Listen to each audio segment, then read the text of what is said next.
am writing this under an appreciable mental strain, since by tonight I shall be no more.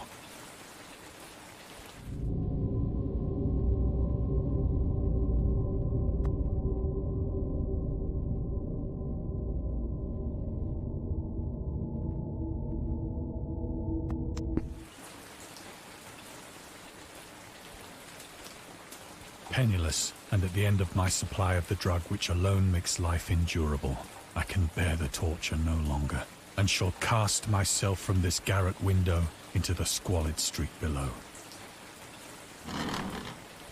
Do not think from my slavery to morphine that I am a weakling or a degenerate.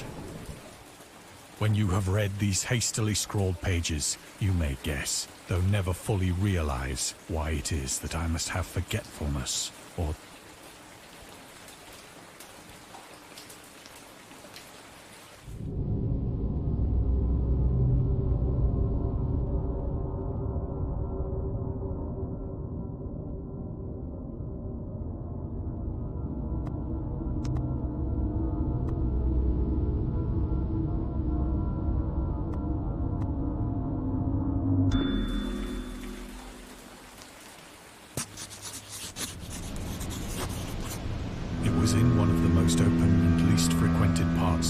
Pacific that the packet of which I was supercargo fell a victim to the German sea raider.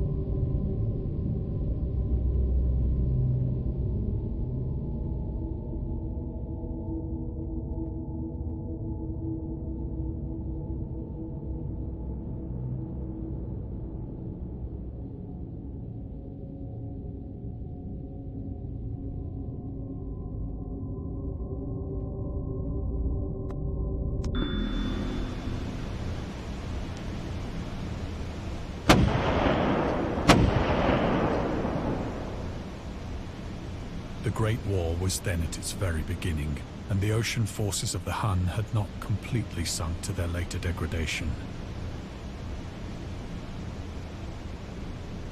So that our vessel was made a legitimate prize, whilst we of her crew were treated with all the fairness and consideration due us as naval prisoners.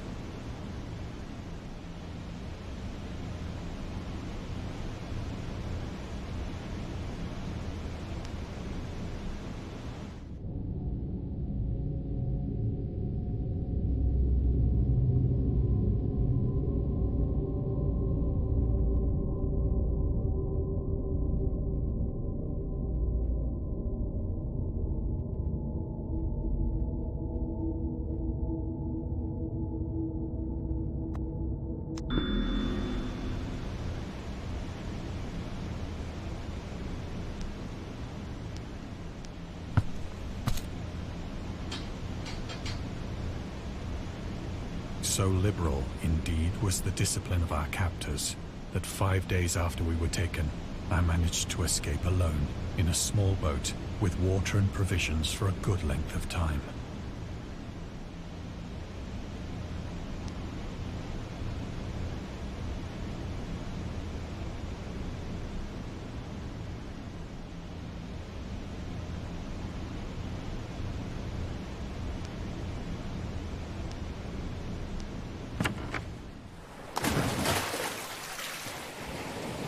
When I finally found myself adrift and free, I had but little idea of my surroundings. Never a competent navigator, I could only guess vaguely by the sun and stars that I was somewhat south of the equator.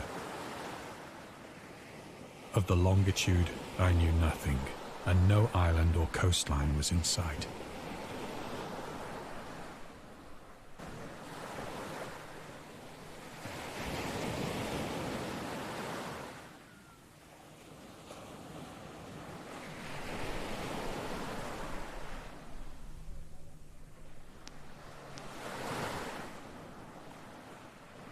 The weather kept fair, and for uncounted days I drifted aimlessly beneath the scorching sun, waiting either for some passing ship or to be cast on the shores of some habitable land.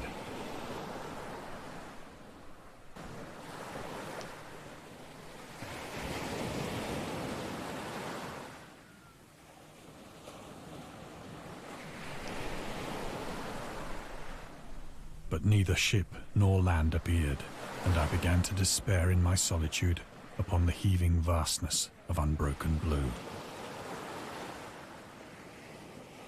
The change happened whilst I slept. Its detail, for my slumber, though troubled and dream-infested, was continuous.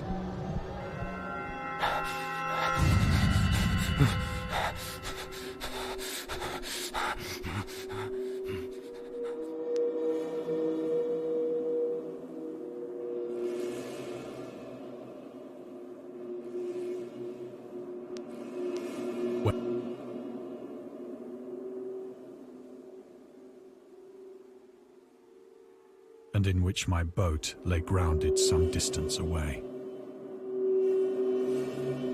Though one might well imagine that my first sensation would be of wonder at so prodigious and unexpected a transformation of scenery, for there was in the air and in the rotting soil a sinister quality which chilled me to the very core. The region was putrid with the carcasses of decaying fish, and of other, less describable things which I saw protruding from the nasty mud of the unending plain. Perhaps I should not hope to convey in mere words the unutterable hideousness that can dwell in absolute silence and barren immensity. There was nothing within hearing, and nothing in sight, save a vast reach of black slime. Yet the very completeness of the stillness and the homogeneity of the landscape oppressed me with a nauseating fear. The sun was blazing down.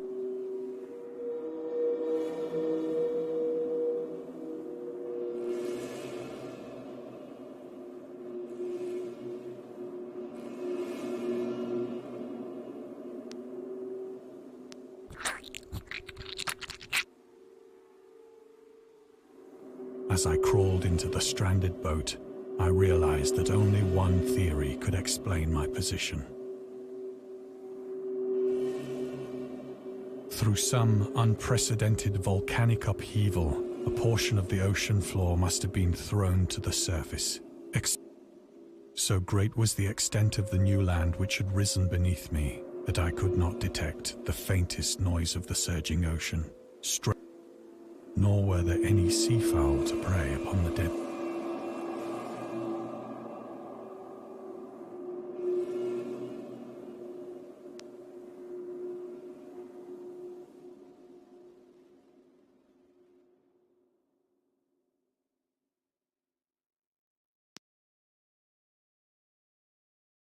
For several hours I sat thinking or brooding in the boat, which lay upon its side and afforded a slight shade as the sun moved across the heavens. As the day progressed, the ground lost some of its stickiness and seemed likely to dry sufficiently for traveling purposes in a short time. That night I slept but little, and the next day I made for myself a pack containing food and water, preparatory to an overland journey in search of the vanished sea and possible rescue.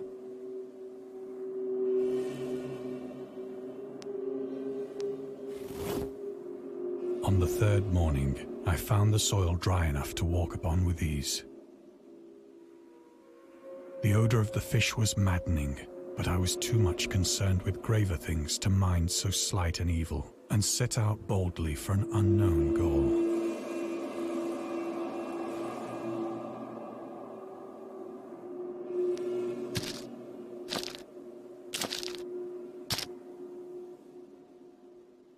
All day I forged steadily westward, guided by a faraway hummock which rose higher than any other elevation on the rolling desert.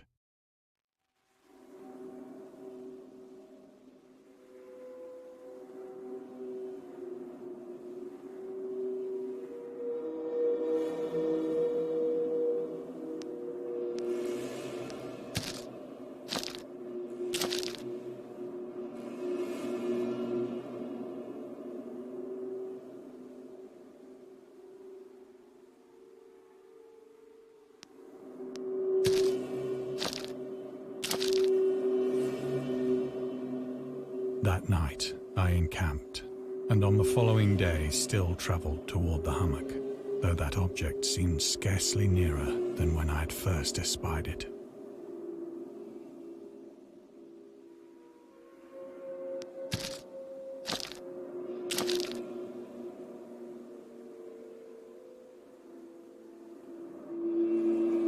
By the fourth evening, I attained the base of the mound, which turned out to be much higher than it had appeared from a distance. An intervening valley setting it out in sharper relief from the general surface. Too weary to ascend, I slept in the shadow of the hill.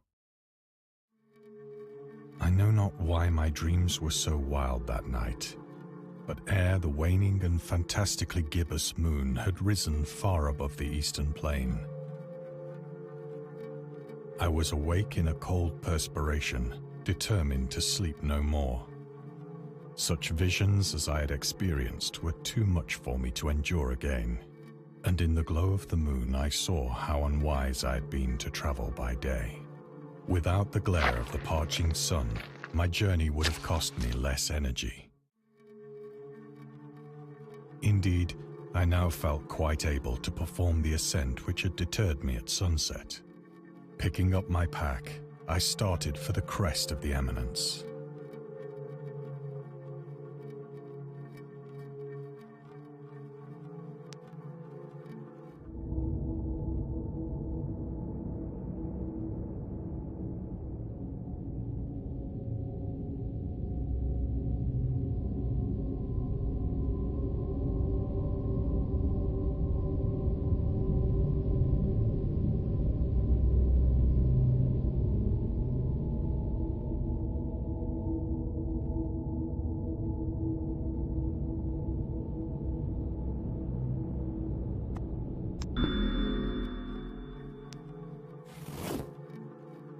I have said that the unbroken monotony of the rolling plain was a source of vague horror to me. But I think my horror was greater when I gained the summit of the mound and looked down the other side into an immeasurable pit or canyon,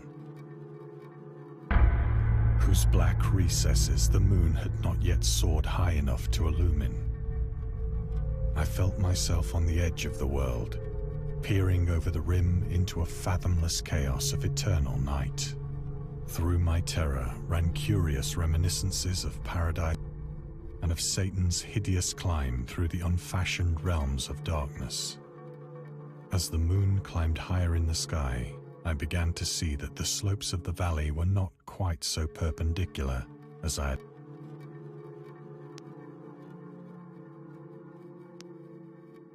Ledges and outcroppings of rock afforded fairly easy footholds for a descent, whilst after a drop of only a few hundred feet, the declivity became very gradual.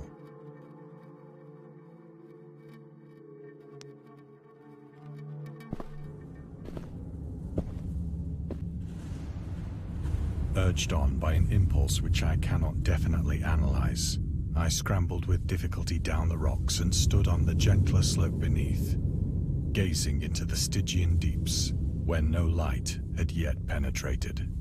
All at once, my attention was captured by a vast and singular object on the opposite slope, which rose steeply about 100 yards ahead of me. An object that gleamed whitely in the newly bestowed rays of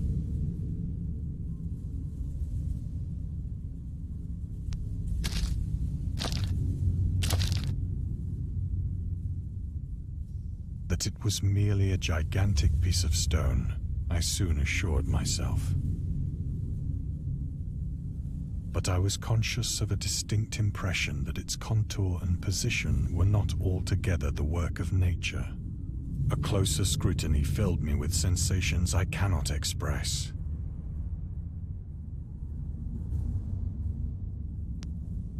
For despite its enormous magnitude, and its position in an abyss which had yawned at the bottom of the sea since the world was young, I perceived beyond a doubt that the strange object was a well-shaped monolith, whose massive bulk had known the workmanship and perhaps the worship of living and thinking creatures. Dazed and frightened, yet not without a certain thrill of the scientist's or archaeologist's delight, I examined my surroundings more closely.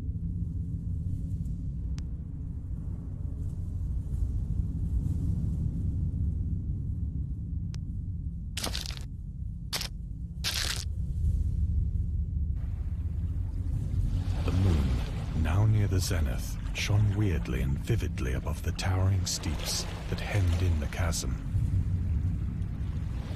And across the chasm, the wavelets washed the base of the Cyclopean monolith, on whose surface I could now trace both inscriptions and crude sculptures.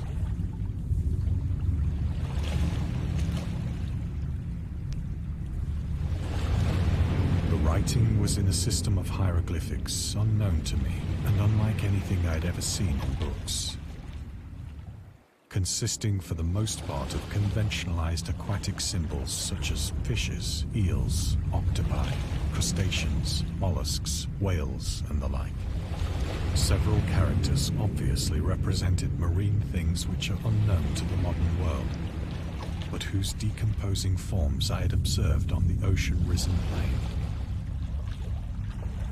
It was the pictorial carving, however, that did most to hold me spellbound.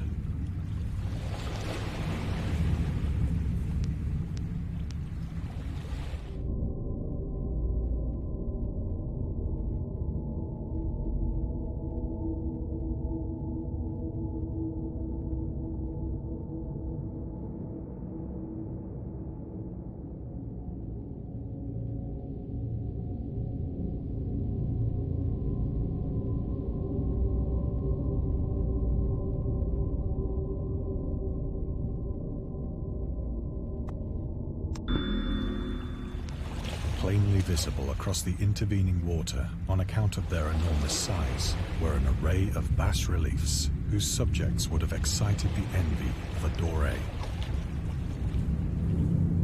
I think that these things were supposed to depict men, at least a certain sort of men. Though the creatures were shown disporting like fishes in the waters of some marine grotto, or paying homage at some monolithic shrine which appeared to be under the waves as well. Of their faces and forms I dare not speak in detail, for the mere remembrance makes me grow faint. Grotesque beyond the imagination of a Poe or a Bulwer. They were damnably human in general outline, despite webbed hands and feet, shockingly wide and flabby lips, glassy, bulging eyes, and other features less pleasant to recall. Curiously enough, they seemed to have been chiseled badly out of proportion with their scenic. For one of the creatures was shown in the act of killing a whale, represented as but little larger than himself. I remarked, as I say, their grotesqueness and strange size, but in a moment decided that they were merely the imaginary gods of some primitive fishing or seafaring tribe. Some tribe whose last descendant had perished eras before the first ancestor of the Piltdown or Neanderthal man was born.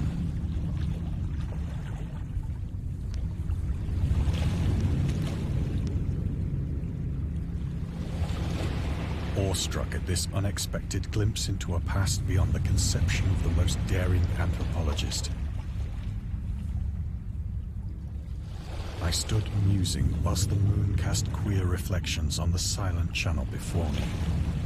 Then, suddenly, I saw it, with only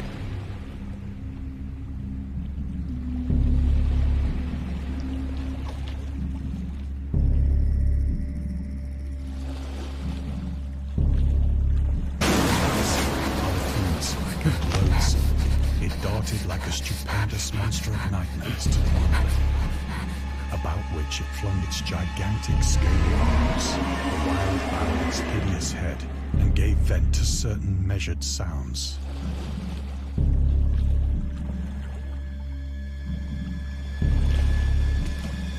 I think I went mad then. Of my frantic ascent of the sloping cliff, and of my delirious journey back to the stranded boat, I remember little.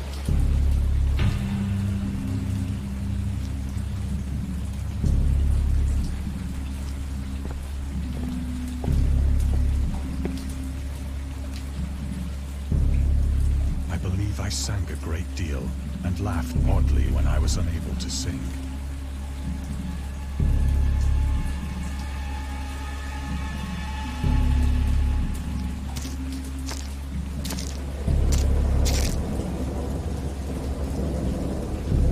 I have indistinct recollections of a great storm.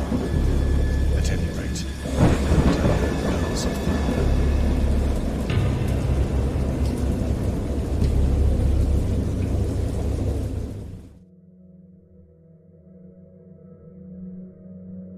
When I came out of the shadows, I was in a San Francisco hospital, brought thither by the captain of the American ship which had picked up my boat in mid-ocean.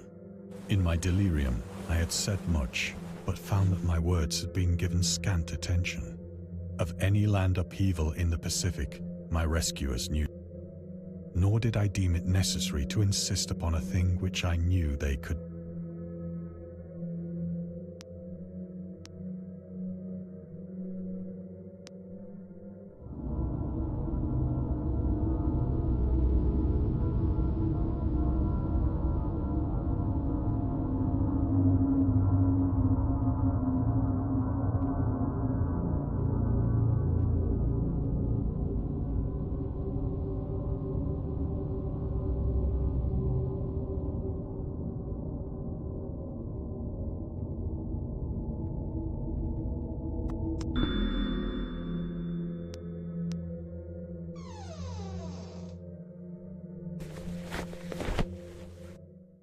Once I sought out a celebrated ethnologist and amused him with peculiar questions regarding the ancient Philistine legend of Dagon, the fish god.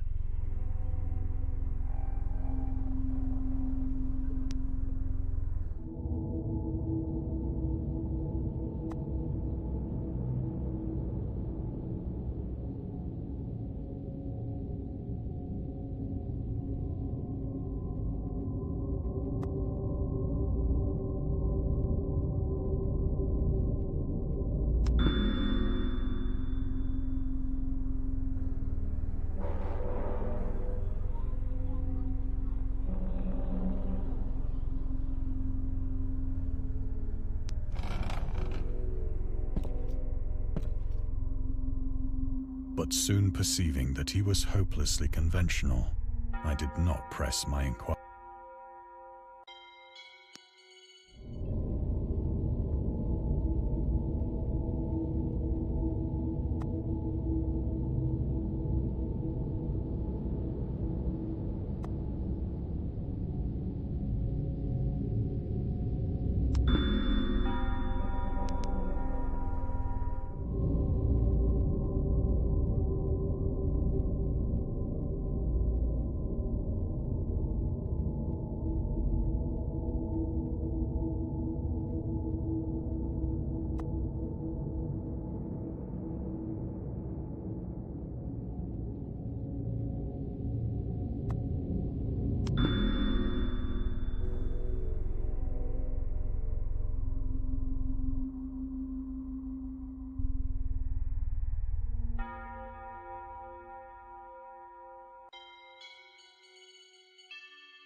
It is at night, especially when the moon is gibbous and waning, that I see the thing.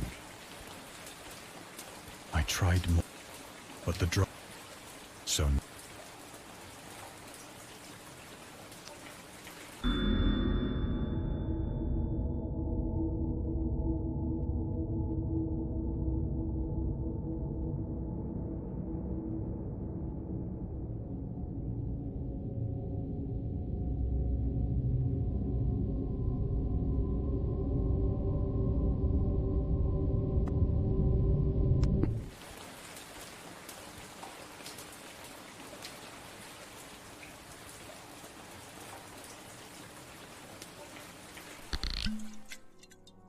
Often, I ask myself if it could not all have been a pure phantasm. A mere freak of fever as I lay sun-stricken and raving in the open boat after my... This I ask myself, but ever does there come before me a hideously vivid vision in reply. I cannot think of the deep sea without shuddering at the nameless things that may at this very moment be crawling and floundering on its slimy bed, worshipping their ancient stone idols and carving their own detestable likenesses on submarine obelisks of water-soaked granite. I dream of a day when they may rise above the billows to drag down into their reeking talons the remnants of puny Warwick's, of a day when the land shall sink and the dark ocean shall ascend amidst universal pandemonium.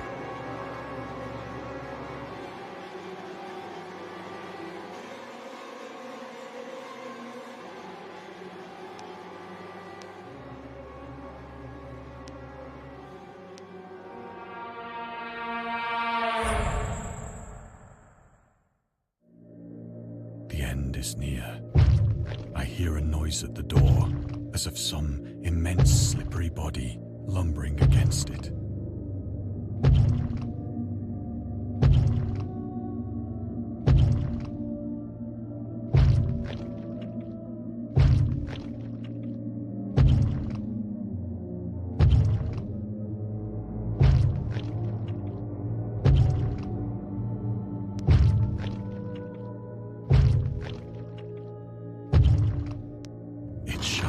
Find me.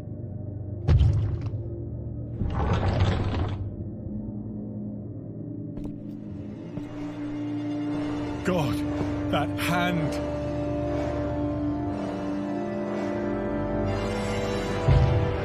The window! The window!